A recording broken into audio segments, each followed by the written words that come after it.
عقیدہ نمبر 1، اللہ تعالیٰ اپنی ذات، صفات اور اسماء میں یکتا ہے۔ صفات صفتن کی جمع ہے۔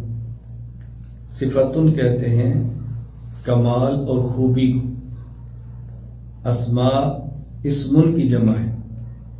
اللہ تعالیٰ کے اسماء کا معنی ہوتا ہے ایسا لفظ جو اللہ تعالیٰ کی صفت پر دلالت کرے۔ رحمن یہ صفت ہے، رحمان یہ اسم ہے، جسے ہم کہتے ہیں اسماء حسنہ۔ کرمن یہ صفت ہے، کریمن یہ اسم ہے۔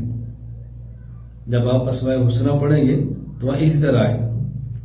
اور بسا اوقات کریمن جو اس میں احسن ہے، اس کو صفت بھی کہتے ہیں کہ کریم اللہ کی صفت ہے۔ اصل کیا ہے کہ کریم میں کرم اللہ کی صفت ہے۔ کریم کا معنی ہے کرم والا، تو کرم صفت ہے اور کریم والا یہ اسم ہے۔ اسماء حسنہ کا معنی ہے رحمان، رحیم، کریم، یہ اسماء حسنہ ہے۔ رحمتن، کرمن یہ صفات ہے۔ بس اوقات اسم کو صفت کہہ دیا جاتا ہے۔ میں نے دونوں میں فرق بیان کر دیا۔